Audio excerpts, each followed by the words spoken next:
እግዚአብሔር አምላካችን እንደወደደ መጠን የቤተ ክርስቲያን አገልግሎት በዘመናችን በሚል ርዕስ ለቀሪው ሰዓት የእግዚአብሔርን ቃል እንማራለን። እግዚአብሔር አምላካችን በቸርነቱ እንዲያስተምረን እንዲመክረን የእርሱ ቅዱስ ፈቃድ ይሁንልን።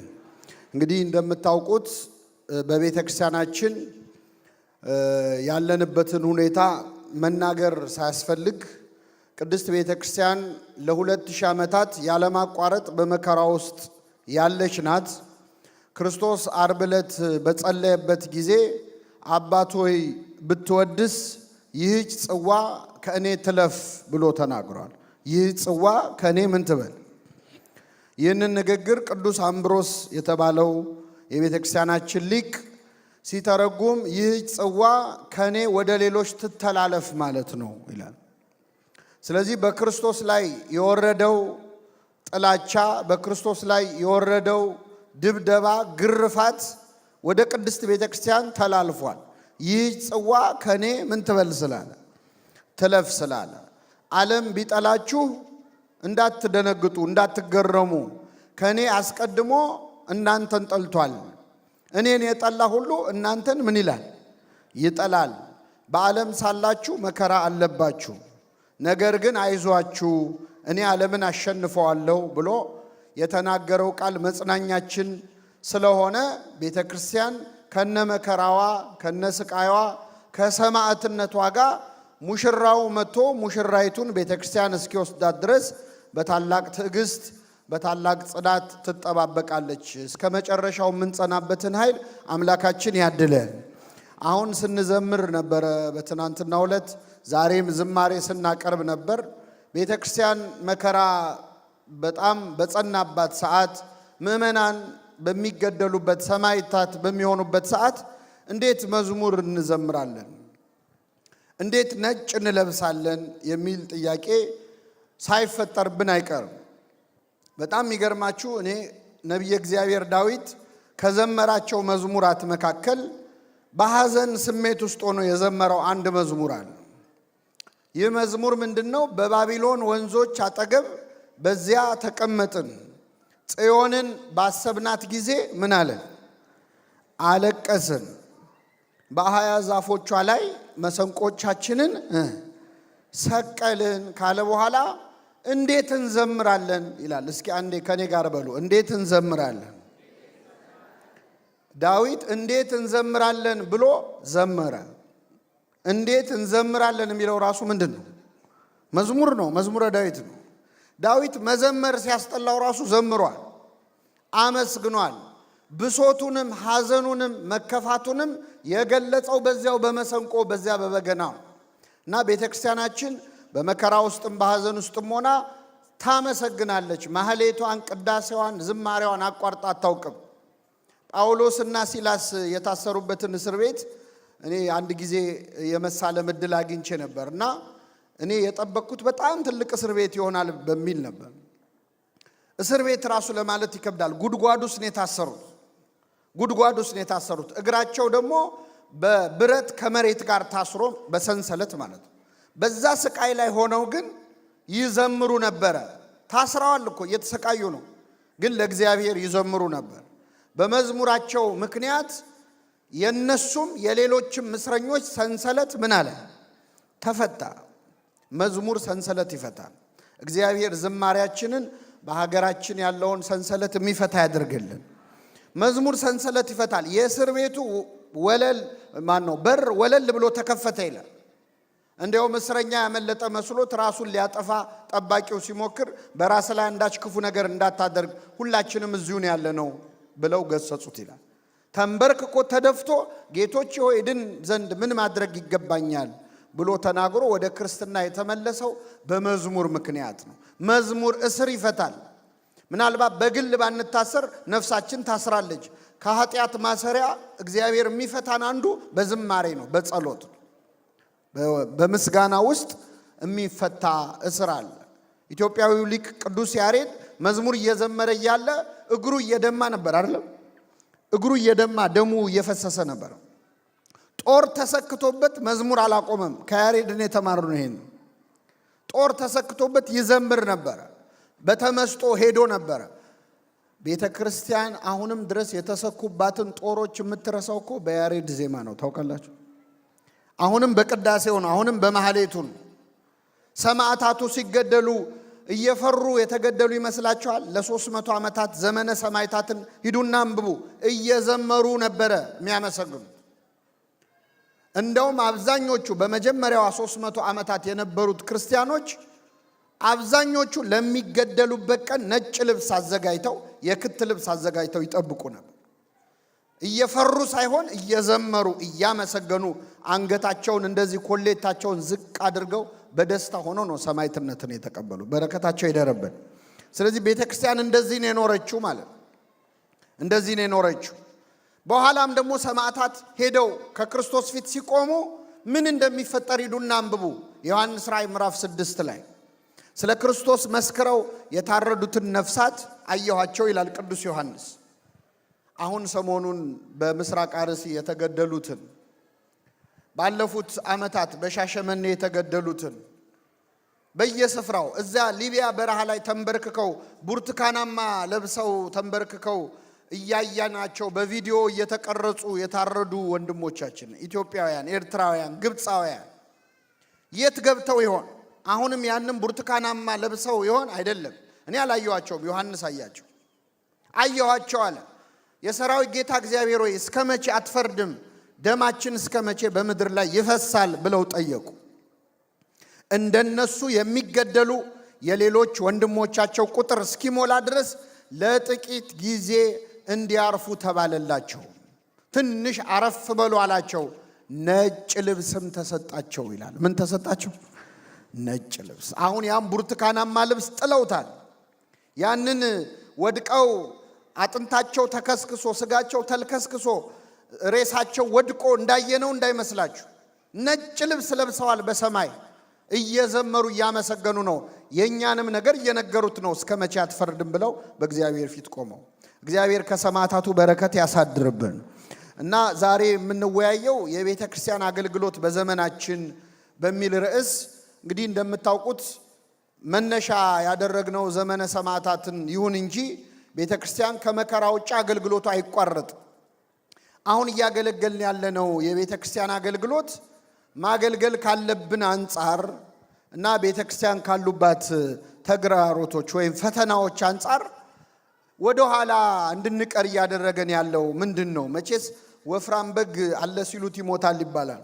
እንደዚህ አሁን ነጭ ለብሰን አዳራሽ ሞልተን አገር ቤትም በአደባባይ በንግስ በጥምቀት ብዙ ሆነን ስንታይ ያለን እንመስላለን እንጂ በየቀኑ በጣም ብዙ ኦርቶዶክሳውያን ከሃይማኖት እየወጡ እየካዱ፣ ሰማዕታቱስ ለክብር ነው የሚገደሉት። ግን ወስኖ ከዚህች ኦርቶዶክሳዊ ተዋህዶ የሚወጣ ሰው በየቀኑ አለ የለም? አለ። ይህንን ለማወቅ ነቢይ መሆን አያስፈልግም። በሳምንት አንድ ሰው ሁለት ሰው ስልክ እየደወለ እህቴ፣ የእህቴ ልጅ፣ የወንድሜ ልጅ፣ ትንሿ ልጄ፣ ትልቋ ልጄ ሃይማኖት ቀይራብኛለች እያሉ እያለቀሱ የሚደውሉ ወላጆች በጣም ብዙ ናቸው። ሚስቴ ሃይማኖት ቀይራለች ምን ላድርግ የሚል ባል፣ ባሌ ከዚህ በኋላ ቤተክርስቲያን አልመጣም አለኝ የምትል ሚስት፣ እኔ መቁረብ ፈልጋለሁ እሱ ግን ቤተክርስቲያን በአይኑ ማየት አይፈልግም የሚሉ ባለትዳሮች አሉ በጣም። ስለዚህ ዘመኑ ካመጣብን ከውጫዊ ፈተና በላይ እኛ ራሳችን መስራት ያለብንን ነገር ብዙ ያልሰራነው ነገር አለና አሁን እኔ እንግዲህ እንግዳ እንደመሆኔ አንድ ትልቅ እድል አለኝ። ምንድነው? እንግዳ እንደፈለገ ነው የሚናገረው። ግፋቢል ድጋሚ አጠሩኝም። በቃ የመጨረሻው ሪስክ ድጋሚ አልመጣም። ስለዚህ እንደው የቤተ ክርስቲያን አገልግሎትን እንዳናገለግል የሚከለክሉን ነገሮች ምንድናቸው? ወደ ኋላ እንድንቀር የቤተ ክርስቲያን አገልግሎት እንዳይሰፋ እንዴ በእውነት ለመናገር ይቺ ቤተ ክርስቲያን እኮ ቅዳሴዋ ላይ በየቀኑ አዳዲስ ተጠማቂዎች እንደሚኖሩ እርግጠኛ ሆና ማለት ጻው ንዑሰ ክርስቲያን የሚል ዜማ ያስቀመጠች ቤተ ክርስቲያን ነች። እኔ እንግዲህ ስንት ዓመት ቀድሻለሁ። ጻው ስል አንድም ንዑሰ ክርስቲያን ሲወጣ ይቻላል። ጻው ስል እንደውም አዲስ አበባ ላይ አንዳንድ ስራ የረፈደባቸው ሰዎች ይወጣሉ ንዑሰ ክርስቲያንም የሆኑ መስሏቸው ማለት። መቼ ነው አዲስ አማኝ መቀበል የምንጀምረው? ዛሬ ምእመናን መጡ ከሌላ እምነት፣ ከፕሮቴስታንት፣ ከሙስሊም፣ ከካቶሊክ ወደዚች ቤተ ክርስቲያን ይህን ያህል ምእመናን መጥተዋል እልል በሉ የምንባለው መቼ ነው? እገሌ ይህን ያህል ብር ሰጥቷል በሚለው እንደምንለው አይደለም። እኔ የምላችሁ መቼ ነው? እስቲ አዳዲስ ነፍሳት ተጨመሩ። በየቀኑ ይበዙ ነበር። የመጀመሪያይቱ ቤተክርስቲያን እያደገች ነው የመጣችው። ሰማዕትነት መከራ የሚያስቆም አከል የለ። የኢትዮጵያ ቤተክርስቲያን እንኳን ታሪክ ተመልከቱ። ከመጀመሪያው ከኢትዮጵያዊ ጃንደረባ አንስቶ በአባ ሰላማ፣ በተስዓቱ ቅዱሳን፣ በቅዱስ ያሬድ እያደገች ከኃይል ወደ ኃይል ከፍ እያለች የመጣች ቤተክርስቲያን ነው። ለምንድን ነው እኛ ጋር ሲመጣ ችግር ብቻ እያወራን የምንቆመው? ለምንድን ነው እንዳናገለግል የከለከለን ነገር ምንድን ነው የሚለውን በጥቂቱ እንመለከታለን። እግዚአብሔር አምላካችን በቸርነቱ እንዲያስተምረን ቅዱስ ፈቃዱ ይሁንልን። በመጀመሪያ እንደው የአገልግሎታችን ወደ ኋላ መቅረት ምክንያት የአገልግሎትን ትርጉም አለመረዳት ነው። መንፈሳዊ አገልግሎት ምንድን ነው? የመጀመሪያው ነገር ምን እንደሆነ አለመረዳት ነው። አገልግሎት እኛ ሁላችን የተፈጠርንበት ዓላማ ነው። እግዚአብሔር እንግዲህ ምድር ላይ ያሉትን ሁሉ የፈጠረበት ምክንያት አለው። ያለ ምክንያት የፈጠረው አንድም ፍጡር የለም። ብዙ ምክንያቶች አሉ። ለአንክሮ፣ ለተዘክሮ፣ ለምግበ ሥጋ፣ ለምግበ ነፍስ የተፈጠሩ አሉ። እኛ ልንበላ ልንጠጣ አይደለም የተፈጠርነው። ሰውና መላእክትን ለይቶ የፈጠረው ስሙን እንዲቀድሱ መንግስቱን እንዲወርሱ ነው።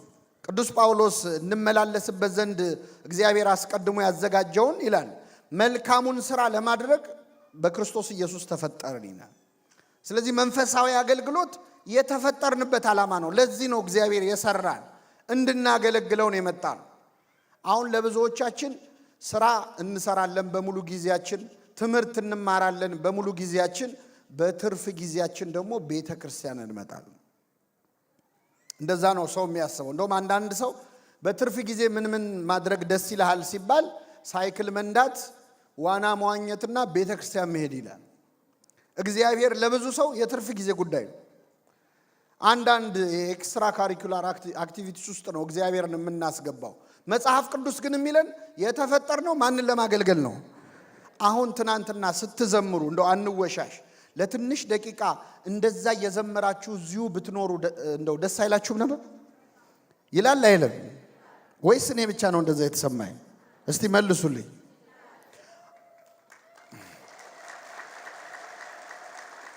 እንደው ዝም ብለን እየዘመርን እዚሁ ብንቀር ደስ አይላችሁም? ያ ስሜት ማለት በዘላለማዊው ዓለም በመንግስተ ሰማያት እንደዛ እንድንኖር ስለተፈጠርን ነው። ሰው ሲያመሰግን፣ ሲያስቀድስ፣ ሲጸልይ፣ ተመስጦ ውስጥ ሲገባ፣ ተዘክሮ ሲገባ እንደው እዚሁ በቀረው የሚያሰኝ ስሜት የሚሰማው የተፈጠረው እንደዛ ሊኖር ስለሆነ እግዚአብሔርን የሚፈልግ ነፍስ ነው ያለን ማለት። ስለዚህ አገልግሎት የመጀመሪያ የተፈጠርንበት ዓላማ ነው። ሁለተኛ የምናገለግለው ለነፍሳችን መዳን ነው። ማንም ለማንም ብሎ አያገለግልም። ምናልባት ለቤተ ክርስቲያን አስራት በኩራት ስናወጣ፣ እንዲህ ላለው አገልግሎት ገንዘብ ስናዋጣ፣ ቤተ ክርስቲያንን ለማሰራት የሆነ ነገር ስናደርግ እንደው እነዚህ ሰዎች በቃ እንደው አይሰለቻቸውም እያል እየመረረ እናደርገው ይሆናል። ሁላችንም የምናገለግለው የኃጢአት ይቅርታ ለማግኘት ነው። ቢምረን ብለን ነው። በነገራችን ቢምረን ብለን ለማንም ብለን አይደለም። እግዚአብሔር ቤት የምናገለግለው አገልግሎት እያንዳንዱ ተሰፍሮ ተቆጥሮ ዋጋ አለው። በሰማይም በምድርም ዋጋ አለው። በሰማይ መንግስቱን፣ በምድር ደግሞ ለእያንዳንዱ ድካማችን በማይክሮ ሰከንድ ቆጥሮ የሚከፍል እግዚአብሔር ብቻ ነው። ከኔ ጋር ናችሁ ምእመናን? እግዚአብሔር ከሁላችን ጋር ይሁን። አሁን እዚህ ቁጭ በማለታችን የምናገኘውን ዋጋ ብናቀው፣ በነገራችን ላይ በሴኪዩሪቲ ከዚህ ቤት አንወጣ ብናውቀው፣ አሁን ቁጭ በማለታችን ሌላውን ትታችሁት ማለት ነው። እያንዳንዷን የትኛውም ካምፓኒ እንደ ቤተ ክርስቲያን አይከፍልም። ሌላ ቦታ ብትሰራ በሰዓት ነው የሚከፈል። እግዚአብሔር በማይክሮ ሰከንድ ነው የሚከፍለው። ሐሳብህን ጭምር አይቶ የሚከፍል አምላክ። ስለዚህ አገልግሎት ማለት ለኃጢአታችን ስርየት ነው። ወንድሞቼ ሆይ ይላል ቅዱስ ያዕቆብ፣ ከእናንተ ማንም ከእውነት ቢስት አንዱም ቢመልሰው፣ ኃጢአተኛን ከተሳሳተበት መንገድ የሚመልሰው ነፍሱን ከሞት እንደሚያድን የኃጢአቱንም ብዛት እንደሚሸፍን ይወቅ። እኔ እናንተን አላውቅም። እኔ የማገለግለው ኃጢአቴን ለመሸፈን ምህረት ለማግኘት ነው። ሌላውን ሰው አስተምሮ መክሮ የሚመልስ ሰው የራሱን ኃጢአት እንደሚሸፍን ነፍሱንም እንደሚያድን ይወቅ ይላል። ስለዚህ ስታገለግሉ በዚህ አስተሳሰብ ካገለገላችሁ ለገሌ ብዬ ነው የሚለው ስሜት ጥርግርግ ብሎ ነው የሚወጣልን። የኃጢአት ስርየት ለማግኘት እናገለግላለን። ሶስተኛውን ትርጉም ልንገራችሁና ወደ መጨረሻው እመጣለሁ። እስቲ አንድ ፈቃደኛ የሆነ ሰው እጁን ያውጣልኝ ከወንድሞች። እሺ ወንድማችን ማን ነው ስምህ? ዮሴፍ። የምትወደው ምግብ ምንድን ነው? አስብበት። ምን አለ? ሽሮ የሚወድህ ምግብ ነው። ለኢትዮጵያውያን አሁን እሺ ይሁን ችግር የለውም። እኔ በጣም ይገርመኛል ሽሮ ምን እንደነካችሁ እኔ እንጃ። እሺ ዮሴፍ ሽሮን አሁን እዚህ ያለው ሰው በሙሉ ባይወደው አንተ ብቻ ብትወደው እዚህ ያለው ሰው ሽሮን እንዲወድ ምን ታደርጋለህ? ትነግረዋለህ። አልገባው አለ ግን በሚያሳዝን ሁኔታ ምን አለ? ምን አለ? ጸልይለታል። ሽሮን ለማስወደድ የሚጸልይ ሰው ተገኘ። በጣም ጥሩ ነገር ነው። እሺ ቁጭ በል፣ እግዚአብሔር ያክብርልኝ። ለማንኛውም አንድ ሰው የሆነ ምግብ እንደው ጣዕሙን አልረዳ ሲለ ምንድን ነው የምናደርገው? እስቲ ንገሩ። አንድ ጊዜ ምን በለው። ብዙ ጊዜ እኔ ብዙም አልወደው ምግብ አለና እቺን ቅመሳት እንጂ ከዛ በኋላ አትበላም እንባላለን። ከጣፈጠን ነው ምን በለው አይደለ? ነብይ እግዚአብሔር ዳዊት ምን አለ? እግዚአብሔር ቸር እንደሆነ ቅመሱ እዩም አለ። ቀምሶት እኮ ነው አያችሁ። ግድ የለም አምላኬን ቅመሱትና ይዩታል።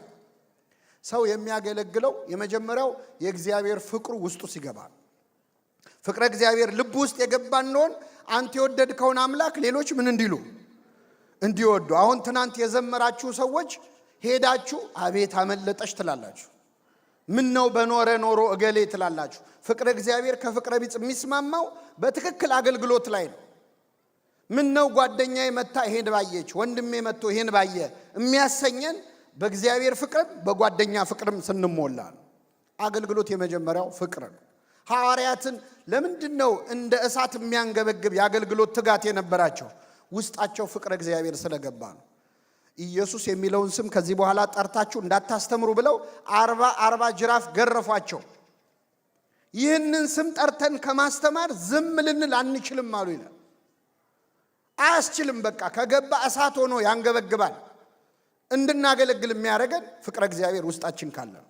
ታስታውሷታላችሁ ያቺ ሳምራዊት ሴት በጠራራ ፀሐይ ውሃ ልትቀዳ ወጥታ በነበረ ጊዜ መድኃኒታችን ኢየሱስ ክርስቶስ ውሃ ጠጭኝ ብሎ አናገራት። አንተ አይሁዳዊ ስትሆን ሳምራዊት ከመሆን ከኔ እንዴት ውሃ ትለምናለህ አለችው። ገና ውሃ ጠጭኝ ሲላ ፖለቲካ ጀመረች። የዘር ጉዳይ ነው ያወራችው። ውሃ ጠጭኝ ያላት እሷ ግን አንተ አይሁዳዊ ነህ እኔ ሳምራዊ ነኝ። ውሃው አሁን አይሁዳዊ ነው ሳምራዊ ነው? ውሃ ነው አጠጭኝ የተባለችው። አንተ እንደዚህ ስትሆን እኔ እንዲህ ሲሆን መባባል፣ አንተ ኦሮሞ ስትሆን እኔ ትግሬ ሲሆን፣ አንተ አማራ ስትሆን እኔ ጉራጌ መባባል ማለት የተጠማ ሰው ጸባይ ነው። ጸጋ እግዚአብሔር የራቀው በፀሐይ የተቃጠለ ሕይወት ያለው በኃጢአት ማለት ተስፋ የቆረጠች ነፍስ እንደዛ ነች። እና አንተ አይሁዳዊ ስትሆን ሳምራዊት ከመሆን ከኔ እንዴት ውሃ ትለምናለህ አለችው። ውሃ ጠጭኝ የሚልሽ ማን መሆኑን ብታውቂ የሕይወት ውሃን እንዲሰጥሽ ምን ትዩ ነበረ? ትለምኚው ነበረ። አስተማራት ክርስቶስ። ጸባይ የላትም። የተጎዳ ሰው መቼስ ጸባይ የለውም አይደል? አንዴ ፖለቲካ ወራጭ ቆይታ ከያዕቆብ ትበልጣለህ አለችው፣ የያዕቆብን ፈጣሪ። ከዛ እያለች እየለሰለሰች መጣች። ከዛ ነቢይ ትመስለኛለህ አለችው። መጨረሻ ላይ ግን ክርስቶስ የሚባል አለ መሲህ የሚመጣ እሱ ሁሉን ይነግረናል አለችው። ስትለው የሚያናግርሽ እኔ እርሱ ነኝ አላት።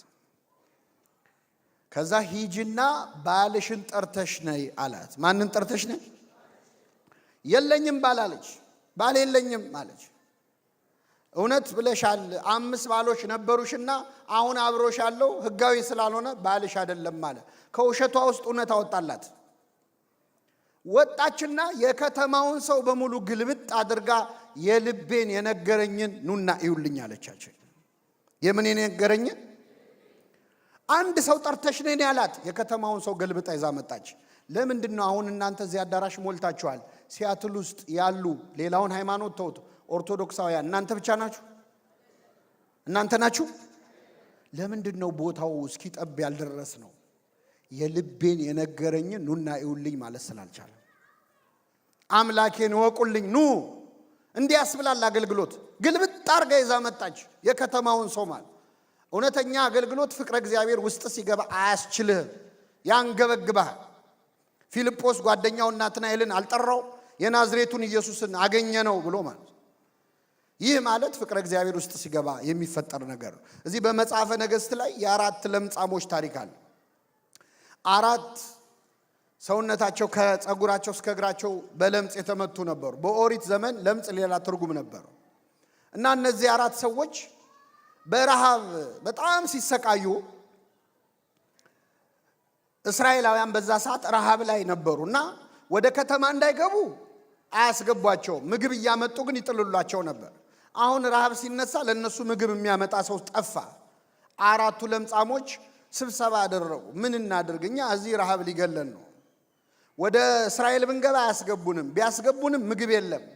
በቅርብ ርቀት ደግሞ ፍልስጤማውያን ጦር አስፍረዋል ሊዋጉ፣ ወደ እነሱ ብንሄድ ደግሞ ይገድሉናል። ምን ይሻላል ብለው ስብሰባ አደረጉ። ከዛ ምን አሉ? በቃ ከረሃብ ሰይፍ ይሻላል ይባል የለ፣ እዛ ሄደን ቢገሉን ይሻላል ብለው እነዚህ አራት ሰዎች ወደ ጠላት ሰፈር መራመድ ጀመሩ። ከኔ ጋር ናችሁ? ስንት ሰዎች ናቸው? የሚገርማችሁ እግዚአብሔር ጥበቡ በጣም ይደንቃል። ለራበው ሰው ምንድን ነው የሚያስፈልገው? እግዚአብሔር ግን አለማስራብ አይችልም? ይችላል አይችልም? ለአራቱ ለምጻሞች ምን እንዳደረገ ታውቃላችሁ? የእግራቸውን ኮቴ የእግራቸውን ዳና ድምፁን ያንድን ሰውዬ የእግር ኮቴ የ1000 ሰረገላ ኮቴ ያደረገው።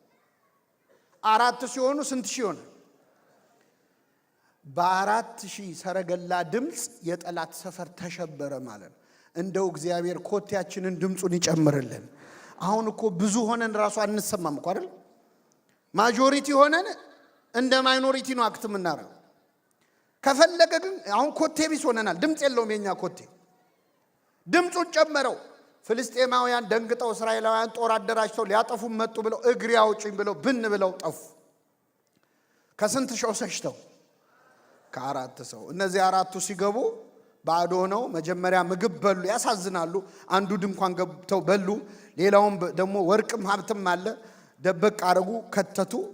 ሁሉን መቼ ሰፈሩን መዝረፍ አይችሉም። ከዛ ከመሃላቸው አንዱ ምን አለ? መልካም አላደረግንም አለ። እኛ እዚህ ስንበላ በዚህ ሰዓት እስራኤል ውስጥ በረሃብ እየሞተ ያለ ሰው አለ። እስከ ጠዋት ብንቆይ ኃጢአት ይሆንብናል። አሁኑኑ ተመልሰን ሄደን እንናገር አለ። ተመልሰው ሄደው ለእስራኤል ቤት ተናገሩ ይላል። አገልግሎት ማለት አንተ ቃሉን ስትሰማ ቃሉን ያልሰሙ ሰዎችን ማሰብ እና እግዚአብሔር ያለማቋረጥ እንድናገለግል የሚያደርገው ነገር እሱን መውደድ ነውና ፍቅሩን ለሁላችን ይጨምርልን። አሁን እዚህ ከተማ ውስጥ ስንት ኦርቶዶክሳውያን አሉ። እንደው ሌላ መመለሳችን ቀርቶ በሃይማኖት የሚመስሉንን ሰዎች እንኳን መያዝ ያልቻልነው የሚያንገበግብ ፍቅረ እግዚአብሔር ውስጣችን ስለሌለ ነው። እኔ አንድ ሊቀ ጳጳስ ያደረገውን ነግሬያችሁ ወደ ሁለተኛው እመጣለሁ። ቅዱስ ጎርጎርዮስ ዘኑሲስ ይባላል። እስኪ በሉ ቅዱስ ጎርጎርዮስ ዘኑሲስ። ኑሲስ የምትባል ትንሽ ከተማ ውስጥ ሊቀ ጳጳስ ሆኖ የሚያገለግል አባት ነው። ጎርጎርዮስ እንግዲህ በጣም የተማረ ሊቅ ነው። ሪቶሪክ የተማረ፣ የግሪክ ፊሎሶፊ የተማረ፣ ቴዎሎጂ የተማረ በጣም ምሁር ነው እና አንዲት ኑሲስ የምትባል ትንሽ መንደር ጳጳስ ሆኖ ሲመደብ በጣም ብዙ ሰዎች የእሱ ወንድም ቅዱስ ባስልዮስ ነው እንዴት ይህን የመሰለ ሊቅ ወስደህ እዛ ገጠር ትጥለዋለህ ብለው በጣም አዝነዋል። ወንድምን ደና ስም ያለው ከተማ ላይ ለምን አልመደብከውም ሲሉት እኔ ወንድሜ በከተማው እንዲጠራ ሳይሆን ከተማው በወንድሜ እንዲጠራ ነው የምፈልገው እና ይገርማቸዋል። ቅዱስ ጎርጎርዮስ ሲያገለግል እዛ ከተማ ውስጥ ያሉት ክርስቲያኖች 13 ቤተሰብ ብቻ ነበሩ። ስንት ቤተሰብ? 13 ቤተሰብ ነበሩ። እንኳን ጳጳስ ቀርቶ ማለት ነው። እኔ ራሱ 13 ሰው አለ ቢባል ሲያትል ድረስ አልመጣም። በስልክ አገናኙኝ ነው የምለው። እሱ ግን 13 ቤተሰብ አስተምሮ ከዚያች ሀገረ ስብከት ሳይወጣ ለክርስቲያን ዓለም ሀገረ ስብከቱ ነች፣ ለጳጳስ ግን ሀገረ ስብከቱ ዓለሙ ነች ይባላል። እዛው አስተምሮ አረፍተ ዘመን ገቶት ሞተ። ሲሞት እዛች ከተማ ውስጥ ያሉት ክርስቲያን ያልሆኑ ሰዎች 13 ብቻ ነበሩ። ክርስቲያን ያልሆኑት ማለት ሲያትል ውስጥ እኛ መንፈሳዊ አገልግሎት ከጀመርን ስንት ሰው ተመለሰ ወይ ስንት ሰው ወጣ? ይሄ በጣም አሳሳቢ ነገር ነው። ስለዚህ አገልግሎት ፍቅር ነው። አገልግሎት ከእግዚአብሔር ጋር መስራት ነው። አንዳንድ ሰዎች እኔ እኮ ከገሌ ጋር ነው የምሰራው፣ እኔ የቅርብ አለቃዬ እኮ ገሌ ነው ብለው ይኮፈሳሉ። የኔ ኢሚዲየት አለቃ ኦባማ ነው ይል ነበር አንድ ሰውዬ፣ አሁን ታሰረ መሰለኝ። የቅርብ አለቃዬ ኢሚዲየት አለቃዬ ባራክ ኦባማ ነው ይል ነበር። ኢሚዲየት አለቃችሁ እግዚአብሔር እንዲሆን ከፈለጋችሁ ቤተክርስቲያን ውስጥ አገልግሉ። እኛ ቅዱስ ጳውሎስ ምን አለ? እኔ ተከልኩ አጵሎስም አጠጣ፣ እግዚአብሔር ያሳድግ ነበረ። እኛ ከእግዚአብሔር ጋር የምንሰራ ነን አለ። ከማን ጋር? ቤተክርስቲያን ውስጥ ማገልገል ማለት ከእግዚአብሔር ጋር አብሮ መስራት ማለት ነው። ዋይት ሃውስ ከሚሰራ ሰው ይልቅ ቤተክርስቲያን ውስጥ የሚሰራ ሰው ለዘላለማዊ መንግስት እየሰራ ነው ያለው። ለቤተ መንግስት ነው የሚሰራው። ሊያውም ህልፈትም ሽረትም የሌለው ስልጣን ላለው ንጉስ ነው የሚሰራው ለእግዚአብሔር ማለት። ስለዚህ አገልግሎት ማለት ከእግዚአብሔር ጋር አብሮ መስራት ነው። እንዳናገለግል የሚያደርገን የመጀመሪያው አገልግሎትን አለመረዳት ነው። 3 ነው የምነግራችሁ፣ ከዛ ወደ መጨረሻው እመጣለሁ። እንዳናገለግል የሚያደርገን ሁለተኛው አይገባኝም ማለት። ብዙ ሰው ወደ ቤተ ክርስቲያን አገልግሎት ሲጋበዝ እኔ አልመጥንም፣ ለቦታው አልሆንም፣ ሰበካ ጉባኤ ሁኑ አገልግሉ፣ በፍጹም እኔ አይገባኝም፣ እንደዚህ አድርጉ አይገባኝም የሚል ሰዋል። የሚገርም ነገር ልንገራችሁ፣ እግዚአብሔር በታሪኩ እችላለሁ በሚሉ ሰዎች ስራ ሰርቶ አያውቅ። እኔ በጣም የሚገርመኝ ነገር እናንተም ሳይገጥማችሁ አይቀርም። አንዳንዴ ሰበካ ጉባኤ ሲመረጥ እንደው ድሪም ቲም የሚባል ሰበካ ጉባኤ ተመርጦ አይታችሁ ታውቃላችሁ? እንደው በጣም የተማሩ ሰዎች ከአቅም ያላቸው ከልምድ ያላቸው በቃ ይሄ ቲምማ አገር ይቀይራል ተብሎ ይመረጥና ድብልቅልቅ ብለው ይወርዳሉ። ምንድነው ችግሩ? በጣም እኮ ዕውቀት ያላቸው ሰዎች ናቸው። ለምን መሰላችሁ? እችላለሁ የሚሉ ሰዎች ለእግዚአብሔር አይመቹትም። በነገራችን ላይ 12ቱ ሐዋርያት ምሁራን ቢሆኑ ኖሮ ክርስትናኛ ጋር አይደርስም ነበር። ፊዚቢሊቲ ስተዲ ያጠናሉ። በእርግጠኝነት ይሄ ክርስትና ለዓለም አይሆንም፣ ለሮም አገዛዝም አይሆንም ብለው ቁጭ ብለው ክርስትናኛ ጋር አይደርስም ነበር። ሙሴ መቼ ነው እግዚአብሔር የሰራበት ታስታውሳላችሁ? ሙሴ እኮ ያደገው በቤተ መንግስት ነው። በቤተ መንግስት የፈርዖን የልጅ ልጅ ተብሎ ነው ያደገው። ስትራቴጂክ ቦታ ላይ ነው ያለው። ቤተ መንግስት ውስጥ ነው ያለው። እስራኤልን ግን ነፃ ያወጣው በፈርዖን ቤተ መንግስት ውስጥ ሆኖ ነው አይደል? ሞከረ በጉልበቱ ሊያወጣ በ40 ዓመቱ ግብፃዊውን ገደለ። እንኳን ነፃ ሊያወጣ እሱም ስደተኛ ሆነ። 40 ዓመት ጠበቀው እግዚአብሔር። በ40 ዓመቱ ነፃ ሊያወጣ ሞክሮ አቅቶት በረሃ ሄደ። ከ40 ዓመት በኋላ እግዚአብሔር አነጋገረው። ሲደመር ስንት ዓመት ይሆነ? ስንት ዓመት? ያገለግለኝ ዘንድ ህዝቤን ልቀቅ ብለህ ለፈርዖን ተናገር አለው። ለአገልግሎት አሁን ከ40 ዓመትና ከ80 ዓመት የትኛው ይሻላል? አልፈልግም አለ እግዚአብሔር። ትንሽ መተንፈስ አለብህ። ትንሽ በራስ መተማመን መቀነስ አለበት። ስለዚህ እግዚአብሔር ስራ የሚሰራው መቼ መሰለ? እንደ ሙሴ እጸጳጦስ ፊት ስትደፋ ነው። ጫማህን ስታወልቅ። ከዛ ሂድና ህዝቡን ነፃ አውጣ አለው። ህዝቡን ነፃ አወጣ ዘንድ እኔ ማነኝ አለ። አሁን ብቁ ነው ማለት። እኔ ማነኝ ካልክ ብቁ ነህ። አንድ ሐዋርያ አንድ ነቢይ ይገባኛል ብሎ ያገለገለ የለም። እኔ ኮልታፋ ነኝ፣ እኔ ብላቴና ነኝ፣ አይገባኝም፣ ከንፈር የረከሰብኝ ሰው ነኝ ያሉ ነቢያት ሁሉ ናቸው። በእውነት እግዚአብሔር በእነሱ ስራ የሰራው ኃይሌ በሉ እስኪ በድካምህ ይገለጣል። ስለዚህ እግዚአብሔር ኃይሉን የሚገልጠው በምናችን ነው? በድካማችን። በደካሞች ነው የሚሰራው፣ በትንንሾች ነው የሚሰራው። ምንም አያውቁም በተባሉ ነው የሚሰራው። በጣም አውቃለሁ የሚሉ ሰዎችን አይፈልጋቸው፣ አይመቹትም፣ ራሱ አይመቹትም። ከአገልግሎት የሚያርቀን ነው። ሌላኛው ኑሮ። ብዙ ጊዜ የቤተ ክርስቲያን አገልግሎት ላይ ሰው ተባበር ሲባል ወደኋላ የሚጎተተው ስራዬን ኑሮዬን ቢጎዳውስ እግዚአብሔር ቤት ብዬ። እኛ ስንት ቢዝነስ ያለን ሰዎች ነን። ከሀገር የወጣ ነው መቼስ ልናስቀድስ አይደለም የሚሉ ሰዎች አሉ። ከሀገር የወጣ ነው ለቤተ ክርስቲያን አይደለም፣ ይህንን ሰዓት አሁን እዚህ ቁጭ ያልኩበት እንዲባረግበት የሚል ስሜት ይሰማናል። የሚገርም ነገር ልንገራችሁ። እናንተ የእግዚአብሔርን ቤት ስትሰሩ እግዚአብሔር የእናንተን ቤት ይሰራል። ይሄ የታወቀ ነው። ለእግዚአብሔር ቤት ጊዜ ስትሰጡ እግዚአብሔር ለእናንተ ቤት ጊዜ ይሰጣል። ገንዘብ አይሰጥህም፣ ያለህን ገንዘብ ግን ይባርከዋል። ጥቂቱን ብዙ ማድረግ ይችላል አይችልም? እስራኤል 40 ዓመት ሙሉ በምድረ በዳ ሲሄዱ ለ40 ዓመት የሚበቃ ልብስና ጫማ አድሏቸዋል እግዚአብሔር? አላደላቸውም። ግን ጫማህ አላለቀ በትርህ አልወደቀ ይላል። ጫማቸው አላለቀም፣ ልብሳቸው አላለቀም፣ በትራቸው አልወደቀ። 40 ዓመት እንዲቆይ ያደረገ እግዚአብሔር ብር አይሰጥህም፣ ያለህን ብር ግን ይባርከዋል። ስለዚህ መንፈሳዊ አገልግሎት እንዲህ ባለ አስተሳሰብ ብናገለግል ከአለማገልገል ያርቀናል። የመጨረሻው ምክንያት የተሳሳቱ የአገልግሎት መለኪያዎች ናቸው። ከኔ ጋር ናችሁ? ደከማችሁ እንዴ? እሺ፣ እስቲ ሲያትል ውስጥ መልሱልኝ። ሲያትል ውስጥ 1 ሊትር ስኳር ስንት ነው? ችግር አለ? እሺ ቆይ ተውት እናንተ ወንድሞች። ደግሞ 1 ኪሎ ዘይት ስንት ነው የሚሸጠው? ዘይት በኪሎ ይለካል፣ ስኳር በሊትር ይለካል። ይገርማችኋል፣ የቤተ ክርስቲያን አገልግሎትን በማይለካበት ፓራሜትር ነው የምንለካው። የምንመዝነው በማይመዘንበት ነው። በጣም ወደ ኋላ የሚያስቀረን አንዱ ይሄ ነው። የመጀመሪያው አገልግሎት በማዕረግና በስራ ድርሻ አይለካም። ብዙ ጊዜ በቤተ ክርስቲያን አገልግሎት ላይ ብዙ ስራ እንዳንሰራ የሚያደርገን በማዕረግ ስለምንለካው ነው። እኔ በጣም የብዙ አገልጋዮች ፎቶ እያሳየዋችሁ ነው እዚህ ስክሪን ላይ። ከላይ መጽሐፍ የሚያነቡትን ካህን መጽሐፍ ተሸክሞ ይዞ የሚያስነብብ ዲያቆን አለ። ከዛ ከጎን ሊቀ ጳጳስ አሉ፣ ቆሞስ አሉ፣ ቄስ አሉ። ከዚያ ደግሞ ፍም የሚያፍም ዲያቆን አለ። ከዚያ የተግባር ቤት ስራ የሚሰሩ ደግሞ እማሆይ አሉ። ከዛ ሰንበት ትምህርት ቤት ወጣት የምትዘምራለች። አብሯት ደግሞ ሙዳየ ምጽዋት የሚያዞር ልጅ አለ። ሁሉም የሚያገለግሉት ማንን ነው? አሁን ከዚህ ውስጥ ትልቁ አገልግሎት የትኛው ነው? አሁን እኛ የሚመስለን የጳጳሳቱ የካህናቱ አገልግሎት ነው። እኔ ለአገልግሎት ማዕረግ አያስፈልግም፣ ክህነት አያስፈልግም አላልኩም።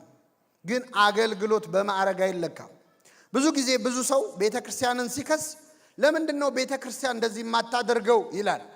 በሱ ቤት ቤተክርስቲያን ጳጳሳት ነው የሚመስሉት። በሱ ቤት ቤተክርስቲያን ካህናት ነው የሚመስሉት።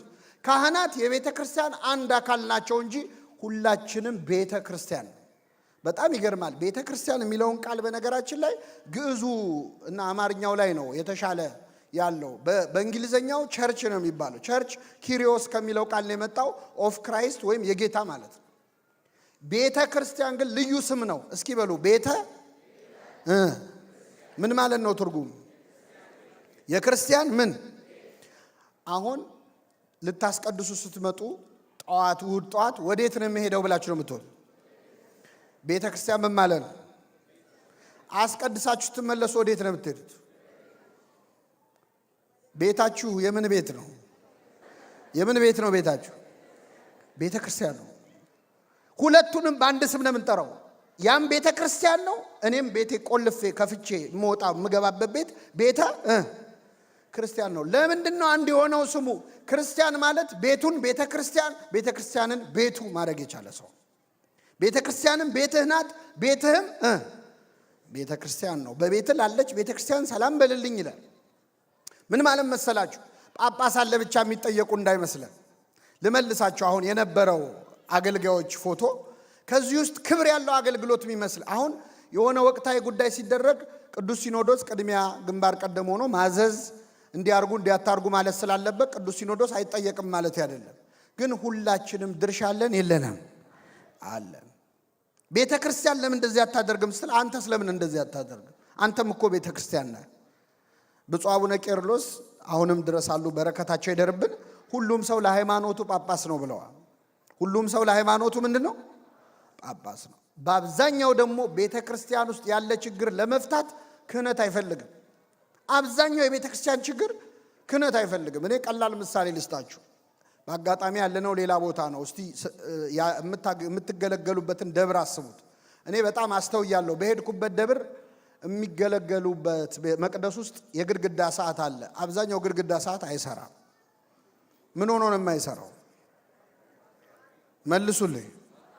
ባትሪ ለመቀየር ቅስና ነው ዲቁና ነው ጵጵስና ነው የሚፈልገው? አብዛኛው የቤተ ክርስቲያን ችግር ቅን ልቡና ብቻ ነው የሚፈልገው። በምእመናን መሰራት የሚችል እንዲያውም የበለጠው ስራ ያለው ወደ ታች ነው። እዚህ ላይ ካሉት ሰዎች አሁን በጣም ዋጋ ያለው የሚመስለንኛ እኔ እንደቆምኩት መድረክ ላይ ቆሞ የሚያስተምረው መዝሙር የሚዘምረው የሚቀድሰው እሱ ብቻ አገልግሎት በፍጹም አይደለም። ዛሬ እኛ እንድንዘምር እንድንማር ከኛ ቀድመው መተው ወንበር ያስተካከሉ ሰዎች አሉ። እነሱ ዋጋ አላቸው የላቸው? እንደውም ዋጋቸው የሚጨምረው የነሱ ነው። እስቲ አሁን እዚህ ውስጥ ይሁት ዝነኛ ቀዳሽ አለ፣ ዝነኛ ሰባኪ አለ፣ ዝነኛ ፍማፋሚ አለ አለ ወይ? እንደው እገሌ እኮ እፍ ሲል በቃ እሱ እፍ ይበል የሚባል ሰው አለ። እሱ ይቀድስ የሚባል ሰው አለ። እገሌ ሙዳይ ምጽዋት ሲያዞር አዟዟሩ የሚባል አለ የለም። ከንቱ ውዳሴ የለው፣ ዋጋው ከፍ ያለ ነው። እኔ በጣም ይገርመኛል። በየደብሩ እንደዚህ አይነት ስም የሌለው አገልግሎት የሚያገለግሉ ሰዎች አሉ። በሌሊት መተው ቅዳሴ ጠበል የሚቀዱ የተበተነውን የሚሰበስቡ እኛ ምኑንም ጣጥለን ስንሄድ ዘግይተው ቤቴ ገብቼ ልረፍ ሳይሉ የሚሰበስቡ ዋጋ አላቸው የላቸው? በጣም የተወደዱ አገልጋዮች ናቸው። ምንም በተለይ ድምፅ የሌለው ምናምን እኮ ይበቃል። ታውቃላችሁ እንደው ከንቱ ውዳሴም የለበትም አይፈለግም። ለክብረ በዓል ዞር በል የሚባለው ሰው የበለጠ ጸጋ። ስለዚህ አገልግሎት በክህነት ማዕረግ ሊለካ አይችልም። ምእመናን ሆነው ብዙ ተአምር የሰሯል። ዲያቆን ሆኖ ቀዳሜ ሰማዕት ቅዱስ እስጢፋኖስ ዲያቆን ነው። 8000 ሰው ነው ያሳመነው። ጉድ እኮ ነው። ከአንድ ዲያቆን እግዚአብሔር 8000 ሰው ይፈልጋል ማለት ነው። 8000 ሰው አንድ ስኬሉን ሰቅሎት ሄዳ አሁን ምን ልናረገው ነው? ለዚህ ነው በቃ ለመጽናናት እንዲሆነን አባቶቻችን በረከተ እስጢፋኖስ ይድር በላይ ለከ ይላል። 8000 ቢያቅት እንደው የ8000 በረከት ይደርብ ይላል። ከአንድ ዲያቆን አትናቴዎስ አርዮስን አፉን ያዘጋው 3 ምዕት ቁጭ ብለው ብቻውን በአንድ ዲያቆን እግዚአብሔር ሥራ ይሰራ። ምእመን ሆኖ ይህንን አባት ተመልከቱ። ቅዱስ ስምዖን ይባላል። ስምዖን ምእመን ነው። እንደውም ጫማ ሰፊ ነው። ስራው ጫማ ሰፊ ነው። ብዙም ትምህርት የለውም። ብፁዕ ቅዱስ አቡነ ሽኖዳ የጻፉት ስለ ስምዖን የህይወት ታሪክ አለ። መግቢያው ላይ ስምዖን ቃለ እግዚአብሔር ብዙ እንደማያውቅ የሚያስታውቀው ዓይን ብታሰናክልህ አውጥተህ ጣላት የሚለውን እንዳለ ተረድቶ ዓይኑን ያወጣ ሰው። አንዲት ሴት መጣችና ለዝሙት ፈልግሃለሁ አለችው። ምንን የወደድሽው? ዓይኔን። ይኸው ብሎ አውጥቶ ሰጣት። ዓይኔ የተባለው ትርጓሜው ሌላ ነው። እሱ ግን ዓይኑን አወጣ። በጣም ይገርማቸዋል። አንድ ቀን ታዲያ ግብፅ ውስጥ አንድ መሪ ተነሳና ከአይሁድ ጋር ተመሳጥሮ እናንተ ክርስቲያኖች መጽሐፍ ቅዱሳችሁ ላይ የሰናፍጭ ቅንጣት የምታህል እምነት ያለው ሰው ቢኖር ይህን ተራራ ከዚህ ወደዛ ሄድ ብትለው ምን ይላል? ይሄዳል የሚል አለ። ስለዚህ የእናንተ እምነት ተሰብስቦ ይህንን ተራራ ከዚህ ወደዛ ዞር እንዲያደርግልኝ ፈልጋለሁ አላቸው። እስቲ አሁን የሲያትል ገቨርነር መጥቶ እዚህ ጉባኤ ላይ በሴኪዩሪቲ ተከቦ መጥቶ በጣም ጥሩ ነው መዝሙራችሁ፣ ጥሩ ነው፣ ከዚህ ሲያትል ትንሽ ወጣ ብሎ የሆነ ተራራ አለ፣ እሱን ወደ ከተማ ቀረብ አድርጉልኝ ቢለን ምንድን ነው የምትሉት? አልገባህም እኮ ትርጓሜው ነው ምን ነው አይደል? ተራራ ሲባል እኮ ችግር ለማለት ነው ልንል። የሚገርማችሁ ተራራውን አፍልሱልኝ አለ። በወቅቱ የነበረው አቡነ አብርሃም የሚባል ጳጳስ ነበረ። ሱባኤ ያዘ። ክርስቲያኖችን ሁሉ ጹሙ አለ። አሁን እኮ ይሄም እኮ ነው ያቃተን። በነገራችን ላይ ተራራ እኮ ቤተክርስቲያን ብዙ የተጫናት አለ አይደል? ግን ሱባኤ የሚይዝ ጠፋ። ሱባኤ ሲባል ራሱ ሰው ይናደዳል። ምን የምን ሱባኤ ነው ይላል ሰው። እግዚአብሔር ከናከው ይንቃል፣ ይሰራል ካልከው ይሰራልሃል። ከዛ ጾሙ ጸለዩ። እመቤታችን ተገልጻ ይህን ተራራ የሚያፈልሰው ስምዖን የሚባል አንድ ምእመን ነው አለች። እስቲ ምን አይነት ሰው ነው ተብሎ ሲፈለግ ጫማ ሰፊ ነው። ጫማ ሰፊ፣ ሊያውም ጥቅሱን ቃል በቃል ተረድቶ ዓይኑን ያወጣ ሰው። ስለዚህ ቃል በቃል ተረድቶ ዓይኑን እንዳወጣ ቃል በቃል ተራራውንም ማፍለስ እንዲችል አደረገችው እመቤታችን። ጸለየ። እያዩት መሃል ካይሮ ላይ አሁን አለ። ተራራው ከዚህ ተነስቶ ወደዛ ፈቀቅ አለ። ቤተ ክርስቲያን ሰላም አገኘች። ክብር ምስጋና ይድረሰው እግዚአብሔር። አሁን እኛ የተጫነን ተራራ የለም አለ? የለም አለ። ይህን ተራራ ለማፍለስ ጵጵስና ነው ወይ የምንጠብቀው? የአንድ ምእመን እምነት እኮ ይበቃ። ይሄ የምታዩት ካይሮ ውስጥ ያለው የስምዖን ገዳም ነው። ከጀርባ ያለው ተራራ ስምዖን ያፈለሰው ተራራ ነው። ስምዖን ያፈለሰው ተራራ እና የግብፅ መንግስት ታሪኩን ለማበላሸት የካይሮ ቆሻሻ መጣያ አድርጎታል ተራራው። ክርስቲያኖቹ ደግሞ ቆሻሻ ሪሳይክል ማድረጊያ ፋብሪካ ከፍተዋል እና በጣም ሀብታም ሆነዋል። ክርስቲያን ማለት ድንጋይ ሲወረወርበት በተወረወረው ድንጋይ ቤተክርስቲያን የሚሰራ ችግርን ወደ እድል የሚቀይር ማለት ምዕመናን ሆነው እንደዚህ ያለ ተአምር የሰሩ ሰዎች አሉ። ስለዚህ አገልግሎት በማረግ አይለካም። ሁለተኛ በጾታና በእድሜ ነው። አገልግሎት በጾታ በእድሜ አይለካም። በወንድ በሴት አይለካም። ብዙ ጊዜ እኛ ቤተክርስቲያን ላይ እህቶችን የምንጠቀመው በጣም ለተወሰነ ጊዜ ነው፣ ለተወሰኑ ጉዳዮች ነው። ግን ታሪካችን ይህንን አያሳየም። የቤተክርስቲያኒቱ ታሪክ ይህንን አያሳየም። ሴቶች ወንዶች በጭብጨባ ሴቶች በምን እስከ መቼ እልል እያላችሁ ትቀጥላላችሁ? እዚህ ላይ የምታዩት ቅድስት ወለተ ጴጥሮስ፣ እዚህ ላይ የምታዩት ቅድስት መቅሪና አንዲት ሴት ሆና 3 ጳጳስ ነው ያፈራችው። 3ቱ ቀጰዶቃውያን አበው። አንዲት ሴት ናት 3 ጳጳስ አፈራች። እግዚአብሔር ከአንዲት ሴት 3 ጳጳስ ይጠብቃል። በጾታ አይለካም አገልግሎት፣ በእድሜ አይለካም። ትንሽ ሆነው ትልቅ ስራ ይሰሩዋል። ቂርቆስ ሕፃን ሆኖ አይደል እንዴ ለኛ መጠጊያ ሆነው ለኛ አማላጅ ሆነው። ስለዚህ አገልግሎት በእድሜ ሊለካ አይችልም፣ በጾታ ሊለካ አይችልም። የትኛውም ገደብ አገልግሎት። ሌላው በቦታም አይለካም አገልግሎት በቦታ አይለካም። ክርስቶስ ለሐዋርያቱ በኢየሩሳሌምም በይሁዳም በሰማርያም እስከ ምድር ዳርቻ ድረስ ምስክሮቼ ትሆናላችሁ። ይህንን ካርታ ላይ ብታረጉት ክርስቶስ ሰርክሉን እያሰፋ ነው ሄደው። መጀመሪያ በኢየሩሳሌም አለ፣ ቀጥሎ በይሁዳ፣ ከዛ በሰማርያ፣ ከዛ እስከ ምድር ዳርቻ ድረስ። ደከማችሁ እንዴ? ስለዚህ አገልግሎት በሁሉም ቦታ ነው። ቤተ ክርስቲያን ውስጥ ብቻ አይወሰንም አገልግሎት። አንዳንድ ሰው ቤተ ክርስቲያን ይመጣል፣ ይገለገላል፣ ያገለግላል፣ ግን የሥራ ቦታው ላይ እግዚአብሔር እንዲነሳበት አይፈልግም። አንዳንድ ሰው ንግዱ ላይ የእግዚአብሔር ስም እንዲጠራ አይፈልግም። አይ አሁን ይሄ የንግድ ቦታ ነው ይላል። ይቅርታ አድርጊልኝ፣ ይሄ ፕሮፌሽናል ነው መሆን የምፈልገው ይላል። እግዚአብሔርን አንድ ቦታ ካሰርከው አታምነውም ማለት ነው። እግዚአብሔር ትዝ የሚል ይላል ቅዱስ አምብሮስ፣ እግዚአብሔር ትዝ የሚል እሁዱን ልታስቀድስ ስትመጣ ከሆነ አንተ እንደ ቅዱሳት አንስት ነህ ይላል።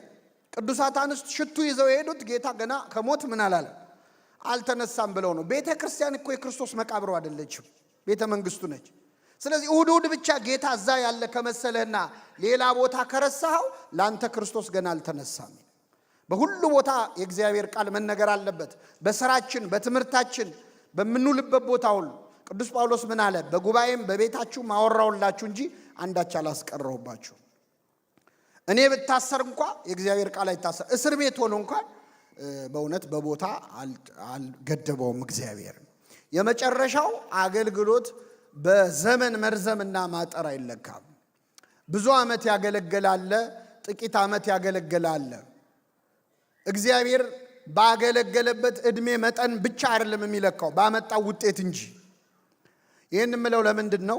እዚህ መሃል 2 አይነት ሰዎች አሉ። እንደኔ ቤተክርስቲያን ያደገ በጣም ብዙ ሰው አለ። እዚህ መሃል እድሜውን ሙሉ ቤተክርስቲያን ያሳለፋል። ደግሞ ሰሞኑን ወደ ቤተክርስቲያን የመጣ ሰው አለ። ትልቁ ችግር ምንድን ነው? ቤት ውስጥ የቆየነው ሰዎች አዲስ ሰው ሲመጣ ብዙም ደስ አይለን። ከኔ ጋር ናችሁ? እስቲ ምን ያህል ዌልካሚንግ ነው ቤተክርስቲያን ሰው ሲመጣ የምንቀበልበት ፊት? እኔ አሜሪካን ሀገር ለመጀመሪያ ጊዜ የዛሬ 2 ዓመት ነው የመጣሁት። እንደመጣው በጣም የገረመኝ ከስተመር ሰርቪስ። በጣም ሰው ስታስተናግዱ ቤተክርስቲያን ውስጥ አላልኩም፣ ስራ ቦታ አንድ ባንክ ሄድን ጉዳይ ለማስፈጸም ከአንዲት እህታችን ጋርና በአጋጣሚ የተቀመጥንበት ወንበር ሙሉ ነው። ሁላችንም ቁጭ ብለናል።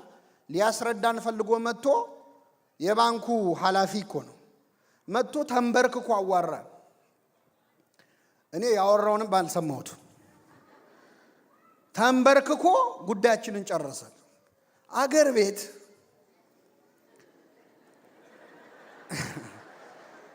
ተንበርክከን አይፈጽምልን። ተንበርክከ ማለት እና ተቃራኒውን ነው ያየሁት። ይሄን ሰውዬ ጤነኛ ነው አልኩ። በጣም ገረመኝ። የሚገርመው ሁላችሁም የምትሰሩበት ቦታ ላይ ከስተመር ሰርቪስ ተንቀጥቅጣችሁ ነው ሰርቭ የምታረጉት አይደል? ቤተ ክርስቲያን ግን ሰው ሲመጣ እንዴት ነው የምናስተናግደው? ፊታችን ይጋረፍ የለ እንዴ? አናስጠጋም እኮ ለመሳሳት እንኳን እድል አንሰጥም። ሰዎች ቤተ ክርስቲያን መጥተው የሆነ ስተከሰሩ አለቀላቸው።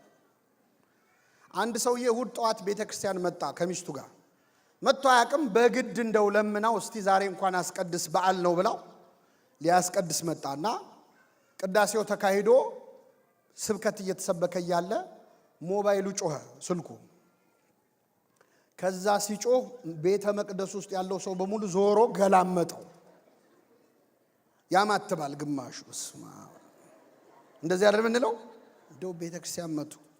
ሁሉም ሰው ባይኑ ገረፈው። ከዛ ኪሱ ጠፋበት ራሱ። አንዳንዴ ሰው ሲያይ እኮ ያስደነግጣል አይደል? እንዴት አድርጌ ልዝጋው ብሎ እንደምንም ብቻ ዘጋው። ከዛ ሰባኪው እኔ የቆምኩበት ቦታ የቆመው ሰውዬ ደግሞ ለ5 ደቂቃ ስልክ ቤተ ክርስቲያን ውስጥ እንዴት ይዛችሁ ከፍታችሁ ትመጣላችሁ በሚል ለ5 ደቂቃ ገሰጸው ሰውየው። ከዛ አለቀ። ከቤተ ክርስቲያን ቤት እስኪደርስ ድረስ ሚስቱ መኪና ውስጥ እየመከረችው ነው ሄደው። እርምህን ብትመጣ እንደው ታዋርደኝ እያለች ማለት። ከዛ ደረሰ ቤት። ቀኑ ተበላሸ ማለት። ከዛ በቃ አይ ዛሬ ቀን አይደለም ብሎ ሄደና ትንሽ ልጠጣ በቃ ብሎ ሊሰክር ማለት። መጠጥ ቤት ገብቶ ቢራ አዘዘ፣ አቀረቡለት። ቢራውን ተቀብሎ ተጎነጨና ባንኮኒው ላይ ያስቀምጣለሁ ሲል ተደፋበት። ተደፍቶ እዛ የተቀመጡ ሰዎች ላይ ተረጨ። ደግሞ ደና ሱፍ የለበሱ ሰዎች ናቸው። ዛሬ ቀን አይደለም ማለት።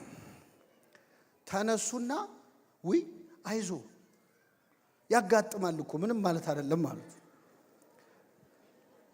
የመጠጥ ቤቷ ባለቤት ሰራተኛ አዘዘችና ቦታው ተወለወለ። ዛሬ እኔንም ጋብዘ ብላ ቢራ በነፃ ሰጠችው። ይሄ ሰውዬ ከዛች ቀን ጀምሮ ከዛ መጠጥ ቤት ቀርቶ አቅ ይህንን መስተንግዶ ማግኘት የነበረበት የት ነበረ? ቤተ ክርስቲያን። እኛ እንደ ሾህ እንዋጋለን። የሆነ ሰው ይሳሳት፣ የሆነ ሰው ይሳሳት ብቻ አይደለ እናፈርጠዋለን በግልምጫ። ጸጉሩ ያደገ ልጅ ይመጣል ቤተ ክርስቲያን። ሰው እኮ ክርስትና ሲገባ አንገቱንም ይቆረጣል አይደለም ጸጉሩን አይደል? ማተቤን አልበጠስም ብለው አንገታቸው እየተበጠሰ አይደል? እኛ ግን ሰዎች ቤተ ክርስቲያን ውስጥ ገብተው እንዲለወጡ አይደለም የምንፈልገው፣ ተለውጠው እንዲገቡ ነው። በቅተው እንዲመጡ ነው የምንፈልገው። አንታገሳቸውም ራሱ። ስለዚህ ቤተ ክርስቲያንን ዋጋ አስከፈላት አዲስ ለሚመጣ ሰው። አንዳንድ ሰው ድሮ ቀረ ይላል። አገልግሎት በእኛ ጊዜ ቀረ አሁን ምን አለ የሚል ሰዋል። ድሮ ቀረ ቢሉ ኖሮ የሚያምርባቸው ሐዋርያት ናቸው። እነሱን ያስተማራቸው ማን ነው? እኛ ድሮ ቀረ ስብከት የተራራው ስብከት ማለት ይችሉ ነበር። አንተ የመለኮትን ምስጢር ከሐዋርያትን እንዳልሰወርክ እነሱም የክህነትን ምስጢር ከኛ አልሰወሩም ይላል ቅዱስ አትናቴዎስ በቅዳሴ። አባቶቻችን ሐዋርያትን ያስተማሩን። አሁን ትልቁ ችግር የትውልድ መተካካት የለም። ወጣቶቹ ትቢተኛ ይሆናል። የድሮው ሰው አይጥማቸውም። ቤተ ክርስቲያን ውስጥ የቆየው ሰው ደግሞ አሁን ላለው ወጣት አመኔታ የለው። እየሰማችሁ ነው? ይህንን ጥቅስ አብራችሁ በሉ። እስከ ዓለም ፍጻሜ ከእናንተ ጋር ነኝ። ከአባቶቻችን ጋር የነበረ አምላክ ከማን ጋር ነው? እዚህ ትልቅ ካላችሁ ከትልቆቹ ጋር የነበረ አምላክ ከእንደማን ጋር ነው? ከትንሾቹ ጋር። ይህን ማመን አለበት። እኛ ችግራችን እንደ ሀገርም ነው እውነት ለመናገር ማለት በሰላም አንረካከብ። አንድ ደብር ለወጣቱ ከሚሰጥ ሰበካ ጉባኤውን ኃላፊነቱን እዚህ መሃል አድባራት የምትመሩ አላችሁ። ደና ልጆች እያሏችሁ ግን መስጠት አትፈልጉ። ኃላፊነት ማህበራት የምትመሩ አላችሁ፣ መስጠት አትፈልጉ። ይሄ በሀገር የመጣ ችግር ነው። አገልግሎት መሆን ያለበት ዱላ ቅብብል ነው። ዱላ ቅብብል የሚባል ሩጫ ታውቃላችሁ። ሯጩ ሮጦ ዱላውን ለቀጣዩ ሯጭ ምን ይለዋል? ሯጩ ተቀብሎ ምን ይላል? ይሮጣል። እኛ ሀገር ግን እንደዚህ የሚባል ነገር የለም። አንደኛ የመጀመሪያው ሯጭ ልቡ እስኪፈርስ ይሮጣታል እንጂ ዱላውን ለዛ ሰውዬ ምን አይልም፣ አባሮን የሚቀማው አይደል? ልክ ዱላውን ተቀብሎ ደግሞ እንደው አባሮን ቢሆን ዱላውን ሲቀበል ምንድነው ማድረግ ያለበት? አይሮጥም። መጀመሪያ በዛ ዱላ ያን ሰውዬ እግሩን ሳይሰብር ማለት ስራ መስራት አንችል። የቆዩት ያሁኑን ሲያሳድዱ፣ ያሁኖቹ የበፊቱን ሲያናንቁ ብዙ አገልግሎት ወደ ኋላ ቀርቷል። ሌላው አገልግሎት በገንዘብ አይለካም። እየጨረስኩ ነው፣ አይዟችሁ፣ ደከማችሁ። አገልግሎት በምን አይለካም? እስቲ ከኔ ጋር በሉ እህቶች ብቻ። ገንዘብ ለአገልግሎት፣ አገልግሎት ለገንዘብ ይለያያል አይለያይ? ገንዘብ ለምን? አገልግሎት የትኛው ነው ትክክል? ገንዘብ ለአገልግሎት ያስፈልጋል አያስፈልግም? አሁን ይህን አዳራሽ የተከራየ ነው በምንድን ነው? ገንዘቡ ለምን ዋለ? አገልግሎቱ ለገንዘብ ከዋለ ግን በጣም አደገኛ። ሰባኪው የሚሰብከው ህዝቡ ደስ ብሎት እንዲሰጥ ከሆነ፣ እኔ አንዳንዴ ካፋችን የሚያመልጥ አነጋገር አለ። ደስ ካለው ይሰጣል። እንዲድን ነው የምንሰብከው እንጂ እንዲሰጥ አይደለም። የሚሰጥ ቢሆን ሚኖር በደስታ ምን ይበል ወዶ ይስጥ እንጂ ሞቲቬት ተደርጎ መስጠት የለበትም። አንዳንድ ሞቲቬሽናል ስፒከሮች ታውቃላችሁ? እኔ አገራችን ውስጥ አሁን ተጀምሯል ሞቲቬሽናል ስፒከር። እና አንዱ ሰውዬ በጣም አንድ ሞቲቬሽናል ስፒከር ሲያወራ ሰማና ደስ አለው። በቃ ከዛሬ ጀምሮ አለ ሚስቱን ቤት ገብቶ ልጆቼን እኔ ነኝ ገላቸውን ማጥባቸዋል። በቃ አንቺ አታጥቢም፣ ስለ አስተዳደግን የተማረው ከዛሬ ጀምሮ እኔ ነኝ ማጥባቸዋል። እሺ አለችው። አንድ ሳምንት አጠባቸው። 4 ልጆች ነው ያሉት። አንድ ሳምንት አጠበና ሰኞ ሲደርስ ስራ ገብቶ ደክሞት ትደውላለች ሚስትየው፣ ይዘጋዋል። ትደውላለች፣ ይዘጋዋል። ከዛ መጨረሻ 3ኛ ስትደውል አነሳን። ምንድን ነው አለ። አረ ልጆቹን እጠባቸው፣ ዘፍዝፈሽ ጠብቂኝ አለ። እኔ ስመጣ ምን እላችኋል? በቃ አሁን እኔ ወላችሁ በጣም ሞቲቬት አድርገናችሁ አንዳንዴ ዘፍዝፈ ጠብቀን ትሉናላችሁ። የሆነ ሰዓት እንደዛ አይደለም። ደስ ብሎት ይስጥ ማለት ብሰጥ አገኛለሁ ብሎ ይስጥ ማለት ነው አይደለም? ብሰጥ ባረካለሁ ብሎ ገብቶት ማለት ነው። እንዴ ቤተ ክርስቲያን እንዴት እኔን ትለምናለች እኔ ልለምናት እንጂ ብሎ የሰጠን ነው ገብቶታል ማለት ነው አይደለም? አገልግሎት ለገንዘብ መዋል የለበትም። ገንዘብ ግን ለአገልግሎት ያስፈልጋል። አገልግሎት በገንዘብ አይለካም ማለት በህንፃ አይለካም፣ በንብረት አይለካም። አንድ ደብር ተሳካለት የሚባለው አንድ የደብር አስተዳዳሪ ጥሩ አስተዳዳሪ ነው የሚባለው ባስገባው ገንዘብ ሳይሆን ንስሐ ባስገባው ምዕመን ቁጥር ነው፣ በቆረበው ሰው ቁጥር ነው። ነፍሳትን የሚሰበስብ በሉ እስኪ እርሱ ጠቢብ ነው።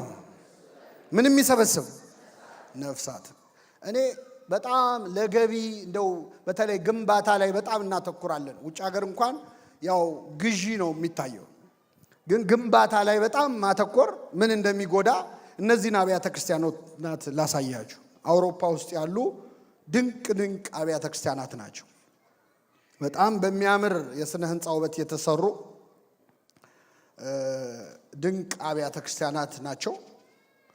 ውስጣቸውን ደግሞ ገብተን እንጎበኘዋል። ይሄኛው ፐብሊክ ላይብረሪ ሆኗል። እንደውም የሆነ ጻድቅ እፍ ሳይልበት አይቀርም፣ ላይብረሪ ነው የሆነው። ይሄ ሆቴል ነው። ጥሩ ሬስቶራንት ሆኗል። መኝታ ቤት ሁሉ አለው። ቤተ ክርስቲያን ነው። ይሄ ደግሞ ናይት ክለብ ሆኗል። ይሄ ዳንስ ማስተማሪያ ቤተ ክርስቲያን የነበረ። እኔ ራሴ አንዴ ቀና በሉና ስሙኝ፣ ዴንማርክ የሚባል ሀገር ሄጄ ከአንድ አባት እዛ ያሉ ጋር ለአገልግሎት እኛ ጉባኤ ከማድረጋችን በፊት ጠዋት ላይ ስንመጣ የቢራ ጠርሙሶች ነበሩ ቤተ መቅደስ ውስጥ ማለት ሰብስበን አጽድተን ነው ጉባኤ ያደረገው። ይሄ ጫማ ሞሎ ነው። ትናንት ቤተ ክርስቲያን የሆነ ማለት ነው። ያልተሰራ ሰው የተሰራ ቤተ ክርስቲያን ያፈርሳል። የተሰራ ሰው ደግሞ ያልተሰራ ቤተ ክርስቲያን ምን ይላል? ይሰራል።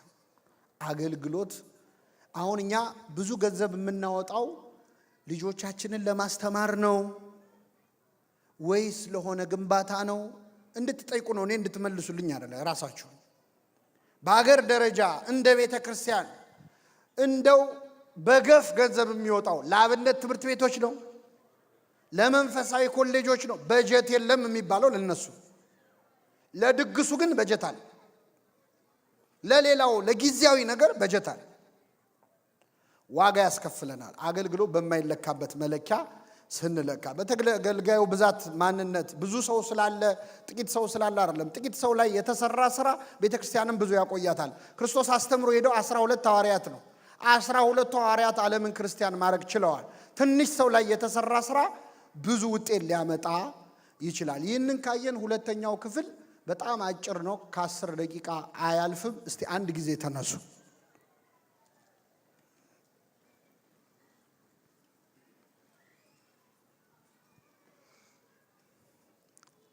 ያው ባላችሁበት መንቀሳቀስ ይቻላል። ሌላ ሰው ሳትነኩ ማለት ነው። እሺ፣ አረፍ አረፍ በሉ።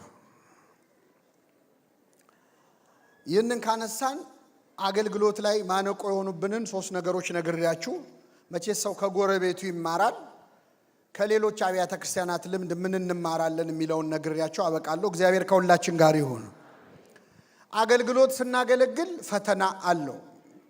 መጽሐፍ ቅዱስ ላይ ባሪያዬን ኢዮብ አየኸው የሚል ቃል አለ አይደል?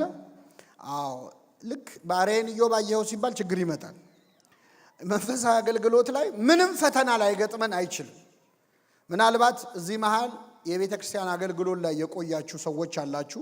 ደግሞ እንደው ትንሽ ጊዜ ያገለገለ ምንም ያላገለገለ ሰው ሊኖር ይችላል። ትንሽ ስታገለግል ፈተናው ትንሽ ነው። እየጨመርክ ስትመጣ ፈተናው ምን ይላል? ይጨምራል። እስካሁን ባገለገላችሁት አገልግሎት ምንም ፈተና ካልገጠማችሁ ሰይጣን ንቋቸዋል ማለት ነው። ቃነይሶች ምንም አያመጡም ብሏል ማለት ነው። ሰይጣን ፈተናውን ምን እያለው ነው የሚመጣው? እየጨመረው።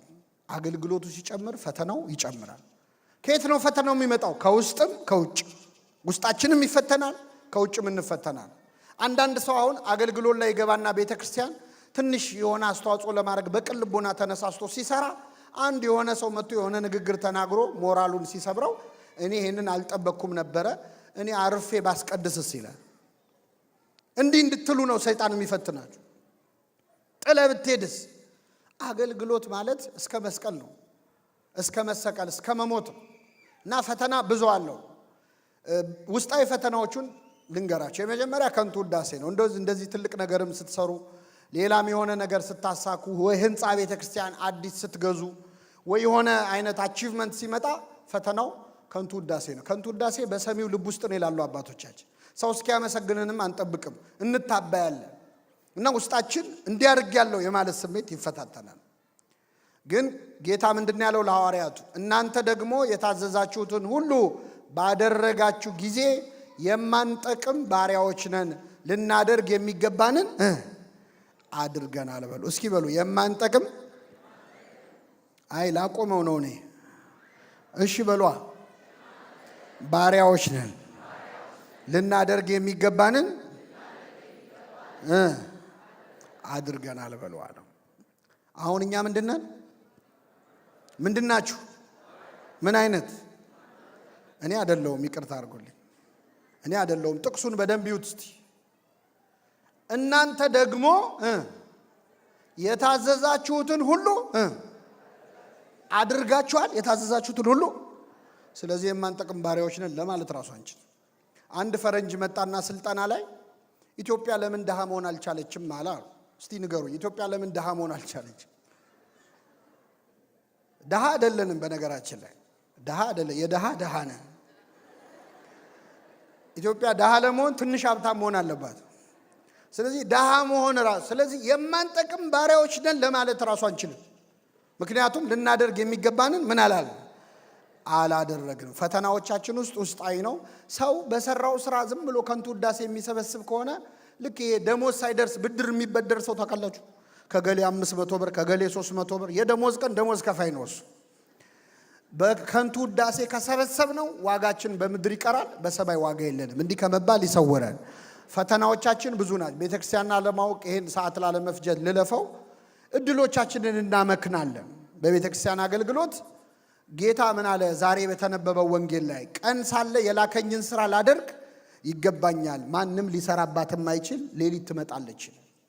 አሁን በቤተክርስቲያናችን ባለው ችግር መጥፎ ነገሮች አሉ፣ ግን ደግሞ ጥሩ እድሎች አሉ። ምን አላቅም፣ እንዲህ ነው ብዬ አላጠናሁት፣ ግን በመጥፎ ጊዜ ጥሩ እድሎች አሉ። ለምሳሌ የመጀመሪያዋ ቤተክርስቲያን ስደት ሲደርስባት፣ መከራ ሲወርድባት ቀዳሜ ሰማይ ቅዱስ እስጢፋኖስ በድንጋይ ተወግሮ ሞተ። ክርስቲያኖች ምን አሉ? በየቦታው ሲበተኑ በሄዱበት ቦታ ምን አረጉ? ወንጌል አስተማሩ። አይ እሱ ሞቶማ ስብከት የለም አላሉ። ፊልጶስ ሄዶ ጃንደረባውን ሰበከ። ሌሎች ሄደው ሰማርያ አስተማሩ። መጥፎውን ጊዜ ለጥሩ ነገር ነው አባቶቻችን የተጠቀሙበት። አሁን ያለን እድል ምንድነው? ሲያትል ያላችሁ ሰዎች፣ ሰሜን አሜሪካ ያላችሁ ሰዎች ምንድነው እዚህ ሀገር ላይ ቤተክርስቲያን ወገቧን አስራ ብትሰራ ልትሰራው የምትችለው ይህ አገር የሰጣችሁ እድል ምንድነው? ምናልባትም እኮ ካህናት አገልጋዮች በትክክል የቤተክርስቲያን አገልግሎት ቢሰራ ኖሮ ሌላ ስራ ለመስራት አይገደዱም ነበር። ቤተክርስቲያን ስራዋ በዝቶ አንተንማ በምንም ታምር ሌላ ስራ አላሰራህም ማለት መቻል ነበረባት። እድሎቻችንን ግን እናመክናለን። የተገኘውን እድል መጠቀም፣ ቁጭ ብሎ ማጥናት፣ እንዴት ብንሄድ ይሻለናል ማለት እኛ አይደለንም አጀንዳ ራሱ የምናወጣው፣ ሌላው ነው አጀንዳ ሴት የሚያደርግልን። ስንሰደብ ሰሞኑን ስለዛ ስድብ ስናወራ እንከርማል። ስንገደል ሰሞኑን ተገደልን እንላለን። እኛ ራሳችን ለራሳችን አቅደን የምንሰራው መቼ ነው? ይህ የቤተክርስቲያን በጣም ውስጣዊ ፈተናችን። ውጫዊ ፈተናዎች ብዙዎች አሉ። ስራ የሞላበት ትልቅ በር ተከፍቶልኛል፣ ተቃዋሚዎች ብዙ ናቸው ይላል። ምንም ስራ ስንሰራ በቤተክርስቲያን አገልግሎት ብዙ ፈተና አለ። ሐሜት፣ ስድብ፣ ንቀት፣ ዱላ፣ መጨረሻ ሰይፍ አለ። ተሰደብኩ ብለህ ሲገርም ሰይፍ ሁሉ አለ። ሐዋርያት ሁሉም ሰማዕታት ሆነው ነው ያረፉት። ከሐዋርያት መካከል አንድ በሰላም የሞተ ምስክር ወረቀት የተሰጠው ሐዋርያ አለ? እስካሁን ላገለገልከው አገልግሎት የተባለ ይለ እኔ እንኳን አስተምሬ ስወርድ ቃለ ሕይወት ያሰማልን ትላላችሁ። ሐዋርያት ቃለ ሕይወት ያሰማልን ያላቸው የለም። ከመቼው አስተምረው ጨርሰው ጥርሳቸውን አርግፈነው ነው፣ ከመቼው ገርፈናቸው ነው። እና የሚገርመው ግን ለአንድ ሰዓት እንኳን ያህል አገልግሎት አላቆሙም። ቅዱስ ጳውሎስ ምን አለ? ገላትያ 2 ላይ የወንጌል እውነት በእናንተ ዘንድ ጸንቶ እንዲኖር ለአንድ ሰዓት እንኳን ለቀን አልተገዛንም አለ። ለአንድ ሰዓት አገልግሎት አላቋረጡ። እንዴት ነው የሞቱት? ተመልከቷቸው። ጴጥሮስ ተዘቅዝቆ ተሰቅሎ፣ ግማሹ ቆዳው እየተገፈፈ ቆዳው ላይ ጨው እየተነሰነሰ ቁስሉ ላይ በእሳት አልጋ ላይ እያስተኟቸው፣ ሁሉም ሐዋርያት ሰማዕትነትን ተቀብለው ነው ያረፉ። በረከታቸው ይደርብን። ስለዚህ አገልግሎት በጣም በጣም ብዙ መከራዎች አሉት። ይህንን ካልን የመጨረሻ ዛሬ ተናግሬ የምወርደው እንደው ከሌሎች አብያተ ክርስቲያናት ምን እንማራለን የሚለውን ነው። አሳልፍ ሕይወታችን ከሌሎች አብያተ ክርስቲያናት ልምድ ምንድነው የምንማረው? ቅዱስ ጳውሎስ አንድ የተናገረው ነገር አለ። እንግዲህ ውስጣዊ ፈተናዎቻችንን በመግባባት ልንፈታው እንችላለን። መቼስ አንድ ሆኖ ማገልገል በጣም ከባድ ነው። እኛ ከሌሎች ከመናፍቃን ከአህዛብ እግዚአብሔር የለም ከሚሉ ሰዎች ጋር አይደለም ትግላችን። የኛ ቤተክርስቲያን ያገልግሎት ጊዜ የሚባክነው እርስ በርስ በምንጣላው ጸብ ነው። የእርስ በርስ ጦርነት ላይ ነን። መጋደላችን ከስጋና ከደም ጋር አይደለም ማለት አንችልም። እኛ ከስጋና ከደም ጋር ነው የምንጋደለው፣ እሱም ከገዛ አጠገባችን ካለው ከወንድም ከእህታችን እና በትንሹ እንኳን አንድ ደብር ላይ ያገለገለ አንድ ሰው በንግግር እንኳን መስማማት ይቸገራል። ፍቅር ከማጣት ማለት ነው። እንደው ለቤተ ክርስቲያን ብዬ ነው ብለው ሰዎች ሲጣሉ የሚውሉ አሉ። የሰው ልብ የሚያቆስል ነገር ተናግረው እኔ ለአገልግሎቱ ነው የሚሉ ሰዎች አሉ። እግዚአብሔር ልቡናቸውን ይመልሰው። እኔ አንድ ቀላል ነገር ልጠይቃችሁ። አንድ ሰው መጥቶ የኔ ውሻ ከሚላችሁና አንተ ውሻ ከሚላችሁ የቱ ይሻላል? ምንድነው ልዩነቱ? ሁለቱም ውሻ ነው። የኔ ውሻ ሲሆን ምንድነው? ፍቅር ነው አይደለ? አንተ ውሻ ስድብ ነው፣ ግን ውሻ ነው ሁለቱ። አንድ ንግግር እውነት ለመናገር ከፍቅር ጋር ከሆነ ስድብ እንኳን ፍቅር ከሆነ ካለበት መዋደድ ካለበት አለዝበን እንድንሰማ ያደርጋል። አያደርግም? ያደርጋል። እኛ ስለምንጨካከል ለመተራረም እንኳን አንዱ ሌላውን ለማገዝ እንኳን ፈቃደኛ ስላልሆንን እንጂ ብዙ ስራዎች ወደ ኋላ የሚጎተቱት በዛ መንገድ ነው። ቅዱስ ጳውሎስ ከሌሎች አብያተ ክርስቲያናት ያነሳችሁበት ምክንያት ምንድነው ያለውን እንደው ከጎረቤት መማር ጥሩ ስለሆነ እንደው ከአህት አብያተ ክርስቲያናት የግብጽ ቤተክርስቲያን አሁን እዚህም መጥቼ ሰምቼዋለሁ። ልጆቼ ወደ ግብጽ ቤተክርስቲያን ነው መሄድ የሚፈልጉት የሚሉ ወላጆች አሉ። እንደው ከጎረቤቶቻችን ከግብጽ ቤተክርስቲያን ምን እንማራለን? 4 ነገሮች ነግሬያችሁ አበቃለሁ። ከአህት አብያተ ክርስቲያናት ምን እንማራለን? ግብጾች እኛ እንኳን ልጆቻችን ወደዛ እስኪሄዱ ድረስ እንዲሳካላቸው ያደረገው የአገልግሎት አስተሳሰብ ምንድነው? የመጀመሪያው በወጣቶችና ሕፃናት እጅ ቤተክርስቲያንን የማከም ሥራ ነው። በአጭሩ ግን ስንገልጸው የቤተክርስቲያንን ችግሯን በማውራት ፈንታ መፍትሄ መሆን ነው። ቤተክርስቲያን ችግሯን የሚያወራ ሰው እጥረት የለባትም። በነገራችን ላይ ሚዲያውን የሞላ ነው የቤተክርስቲያንን ችግር የምንተነትን ሰዎች ነው። መፍትሄው ላይ ሲመጣ ግን ቁጥራችን ያንሳል። የግብፅ ቤተክርስቲያን የዛሬ 50 ዓመት 60 ዓመት በጣም ብዙ መጥፎ ነገሮች በአስተዳደር የተበላሸ መሆን፣ በጣም ብዙ ሰው ከግብፅ ቤተክርስቲያን ክዶ እየወጣ ነበር። ብዙ ፈተና ነበረባት። ይህን ፈተና እንዴት ተወጣችው? እዚህ ላይ ስዕሉን የምታዩት ቅዱስ ሀቢብ ጊዮርጊስ የሚባል አባት ምንድነው የሰራው ስራ? ብፁዕ ቅዱስ አቡነ ሽኖዳ እንደዚህ ሲሉ ተርከውታል። በዚያን ጊዜ የነበረው አገልግሎት ብዛት ያለባቸው ችግሮች ነበሩበት። ሰባኪያንና የተማሩ ካህናት አልነበሩ። በመሆኑም በቤተ ክርስቲያን ድካም ሌሎች የሃይማኖት ድርጅቶች ያድጉ ነበር አሉ። በማን ድካም? እውነት ለመናገር አሁን መናፍቃን የሚበዙት በእኛ ድካም እንጂ በእነሱ ጥንካሬ አይደለም። በዚህ ጊዜ መለያየትና ውስጣዊ ጠብ ተስፋፋ ቤተ ክርስቲያን ውስጥ። ጥቂት ሰዎች ስድብን፣ ነቀፌታን፣ ማጎሳቆልን በይፋ ይጠቀሙ ነበር። ለቤተ ክርስቲያን ብለው የሚሳደቡ ሰዎች ነበሩ። እኛ በዘመናችን እንደምናደርገው ማለት ለቤተ ክርስቲያን ብዬ ልሳደብ ይችላል። ማንን? ጳጳሳቱን ሊሆን ይችላል፣ አገልጋዩን ሊሆን ይችላል፣ ምዕመኑን ሊሆን ይችላል። ነበሩ ግብፅ ውስጥ እንደዚህ አይነት ሰዎች። ጥቂት ሰዎች ስድብን፣ ነቀፌታን ሲጠቀሙ አሉ። ሌሎች ደግሞ በፍርድ ቤት ለሕግ ጉዳዮች ከፍተኛ ገንዘብ በማባከን ቤተ ክርስቲያንን ይዋጓት ነበር። ይሄ መቼስ ውጭ ሀገር ላላችሁ ሰዎች አዲስ ነገር አይደለም። አብያተ ክርስቲያናት ተካሰው ፍርድ ቤት ስንት ገንዘብ አፍሰዋል። እንደማንዋደድ ሲያውቁ ደግሞ ጠበቆቹ አድቫንቴጅ ይወስዳሉ። ነገሩን እያጋጋሉ ረጅም ዓመት ያደርጉታል፣ እነሱም ይኖሩበታል። ይቅርታ ጠበቆች እዚህ ካላችሁ፣ ግን እውነታው ይሄ ነው። በተለይ ባዕድ ከሆኑ ቤተ ክርስቲያንን የማይወዷት ወይም ሃይማኖቱን የማይከተሉ ከሆኑ የኛን ጸብ ይጠቀማሉ። ትልቁ ውርደት ግን ክርስቲያኖች ተካሰው መጡ የሚለው። ብፁዕ አቡነ ጎርጎርዮስ አንድ ልጅ ሰርቆ ተያዘና ለፖሊስ እንስጠወይ ሲሏቸው ኦርቶዶክሶች ተካሰው መጡ ይሉናል ብለዋል ይባላል።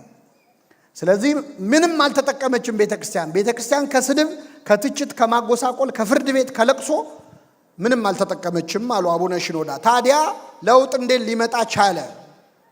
ለውጥ የመጣው በ20ኛው መቶ ክፍለ ዘመን የአገልግሎት መሪ በነበረው በቅዱስ ሀቢብ ጊዮርጊስ ሥራ አማካኝነት ነው። እርሱ በዘመኑ በነበሩት ስህተቶች ውስጥ ራሱን ሳያስገባ ሥራ ጀመረ። 2 የመሰረት ድንጋዮችን ጣለ፣ ለሰንበት ትምህርት ቤትና ለመንፈሳዊ ኮሌጅ። መንፈሳዊ ኮሌጅ የቤተሰቡን ቤት ለኮሌጅ አውርሶ ኮሌጅ አደረገው። ሰንበት ትምህርት ቤት አቋቋመ። ከዚህ በኋላ በርካታ በየአብያተ ክርስቲያናቱ፣ በየሰንበት ትምህርት ቤቱ፣ በየመንደሩ መስበክ የጀመሩ አገልጋዮች መታየት ጀመሩ። እርሱም ሕዝብ ፈቃድህን በመፈጸም በበረከት እልፍ አእላፋት ይሁኑ እያለ ይዘምር ነበር። እርሱ በጉድለቶች ላይ ነቀፌታን አልሰነዘረም። ቤተ ክርስቲያን የሚጎድሏትን ነገሮች ለማቅረብ ሥራ ሠራ እንጂ። ቤተ ክርስቲያን ሰባኪያን ይጎድሏን ነበረ። አብዛኞቹ ካህናት የቅዳሴና የሥርዓት መጻሕፍት ብቻ የሚያነቡ ስለነበሩ የመስበክ ችሎታ አልነበራቸውም። ሀቢብ ጊዮርጊስ ግን ይህንን ዓለም በቤተ ክርስቲያን እንባ አልሞላውም። ይህንን ዓለም በሉ እስኪ፣ በቤተ ክርስቲያን እንባ ወጥተን ብናላዝን መሳቂያ ነው እንጂ የምንሆነው ማንም አያዝንም። ዓለምን በቤተ ክርስቲያን እንባ አልሞላውም። መስራት የሚችለውን የሰራው ማለት ነው። እና እስከ 84 ቅርንጫፎች እስኪቋቋም ድረስ ሰንበት ትምህርት ቤቶችን፣ ማህበራትን ማቋቋም ችሏል ማለት ነው ሀቢብ ጊዮርጊስ።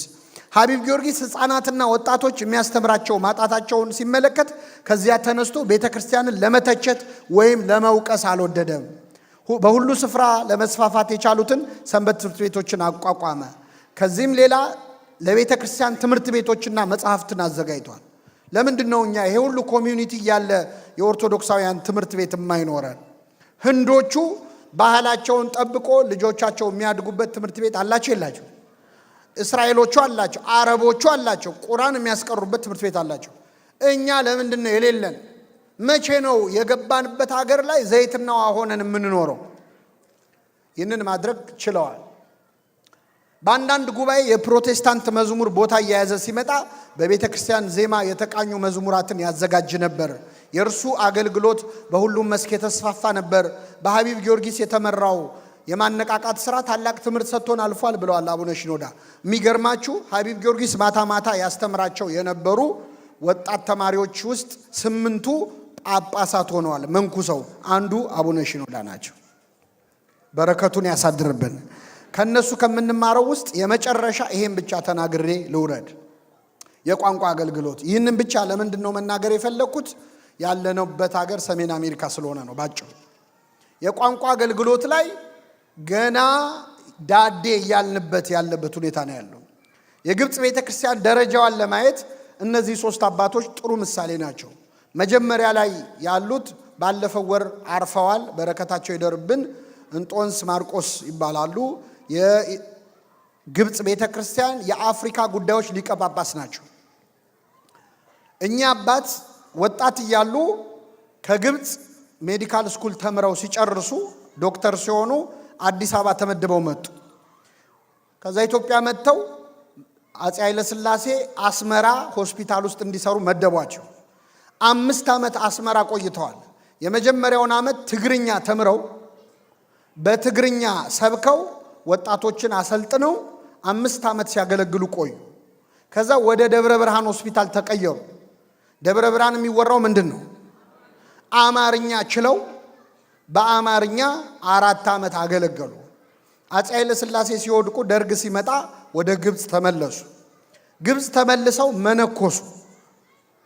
መንኩሰው ኬንያ ሄዱ። ለ2 ዓመት ስዋሂሊ የሚባል ቋንቋ አጠኑ። 34 የአፍሪካ ሀገር ዞረው አስተምረው አብያተ ክርስቲያናት አቋቋሙ። ለሀገሩ ተወላጅ ማለት 34። እኔ ያገኘኋቸው የዛሬ 7-8 ዓመት ነው። ሳገኛቸው ደቡብ አፍሪካ ነው ያገኘኋቸው። 3 ቋንቋ ይችላሉ። ጦሳ፣ ዙሉና ጽዋኔ የሚባሉና አፍሪካንስ 4ኛ ቋንቋ የዛን ሀገር ቋንቋ ፍሉዌንትሊ ይችላል። ምን እንዳሉ ታውቃላችሁ? ኢትዮጵያውያን በጣም ዕዳ አለባችሁ። እኔ ቆዳዬ ጥቁር ቢሆን ኖሮ አፍሪካ ውስጥ ኦርቶዶክስ ያልሆነ ሰው አይኖርም ነበር። ይህን ስራ መስራት ያለባት ማን ነበረች? ኢትዮጵያ ነበረች። እና በቅርቡ አርፈዋል። በረከታቸው ይደርብን። እኛ ገና ስለ 1-2 ቋንቋ እየተጨቃጨቅን ያለ ነው። አገር ውስጥ 1-2 ቋንቋ እንኳን ገና የዘር ጉዳይ የዘረኝነት ምናምን እየተባለ ያጨቃጭቃል። ይህንን ሁሉ አፍሪካ ሀገር ማዳን ችለዋል። 2ቱ ጳጳሳት ግን ያነሳዋቸው ለምንድን ነው? እዚህ ሀገር የምታገለግሉ አባቶቻችን፣ ወንድሞቻችን፣ ምእመናን በተለይ ዲሲሽን ሜከር ሲሆናችሁ የዛሬ 5 እና 10 ዓመት አሁን ያሉ ልጆቻችሁ ያድጋሉ። ምን እንዲሆኑ ነው ያሰባችሁላቸው? ምንድነው የታቀደው? አሁን ከኛ በላይ እንግሊዘኛ እንደ ሀገሬው ተወላጅ መናገር የሚችሉ ልጆች አሉን። የቋንቋ አገልግሎት ቅድም ወንድማችን እንዴት ወርቅ አድርጎ እንዳስተማረ አይታችኋል። የአክሰንት ችግር የለባቸው፣ የቋንቋ መረዳት ችግር የለባቸው፣ አገሩን የማወቅ ችግር የለባቸው። እነዚህ ልጆች የዛሬ 10 ዓመት ምንድነው የሚሆኑት? ስንቶቹ ቄስ ይሆናሉ? ስንቶቹ መንኩሰው ጳጳስ ይሆናሉ? ምንድነው ያቀድነው? አሁን እኛ የምናስበው እኛን ማዕከል ያደረገውን አገልግሎት ነው። ግን ወደድንም ጠላንም እኛ በእድሜ እየገፋን እያረጀን ስንመጣ የሚቀሩት እነሱ ናቸው። አሁን ስራ ካልሰራንባቸው ዛሬ የገዛናቸውን አብያተ ክርስቲያናት አሟረት ካትበሉኝ ሸጠው ይካፈሉታል። ወላጆቼን የገዙ ብለው ሸጠው ይካፈሉታል። ይሄ እንዳይሆን ግን አሁን ነው መስራት ያለብን። ለምሳሌ አንድ ቤተ ክርስቲያን ልጆች አምፀው እስኪወጡ መጠበቅ የለበትም። ሃና ለቢኖረው እዛው ቤተ ክርስቲያን ውስጥ የእንግሊዘኛ አገልግሎት፣ የአማርኛ አገልግሎት ቢኖር እንደ ዲያቆን አቤል አይነቶቹን ልጆች አንተን ቤተ ክርስቲያን ለዚህ ትፈልጋለች፣ ይሄንን ትምህርት ሄደ ተማር፣ አገር ቤት ሄደ መንፈሳዊውን ትምህርት ሳይኮሎጂውን ለዚህ ጉዳይ 10 ልጆች እንኳን መርጠን እዚህ ሀገር ያሉ ልጆችን ችግር ራሳቸው እንዲያጠኑ አድርገን እኛ አሁን አውቅልሃለሁ ነው ትልቁ ችግራችን። እኛ ነን አዋቂ ምን መስለው፣ ራሳቸው ስለ ራሳቸው ችግር ያውቃሉ። የዚህን ሀገር አስጠንተን ግድ የለም ልጆቻችንንም ካላመናቸው ያለነው አሜሪካ ነው። ገለልተኛ ተቋማት አሉ። ይቺ ቤተ ክርስቲያን በ10 ዓመት ውስጥ ሰስቴነብል የሆነ ስራ እንድትሰራ ምን ማድረግ አለባት የሚለውን አጥናና ስጠኝ ብለ አውትሶርስ ብታረክ ሰርቶ ፕሮፖዛል የሚሰጡ ተቋማት አሉ። ስለዚህ ከ5 ዓመት በኋላ ከ10 ዓመት በኋላ ምንድነው ለማድረግ ያቀድ ነው? ይሄ አሁን ያለውን ቤተክርስቲያን ሰፋ አድርጎ መስራት፣ ይሄ ያለውን ምእመን የበለጠ ማድረግ እሱ ለኛ ነው የሚጠቅመው። ለልጆቻችን የሚጠቅመው ግን ልጆቻችን ላይ የምንሰራው ስራ ነው። የሰማነውን በልቡናችን ያሳድረው።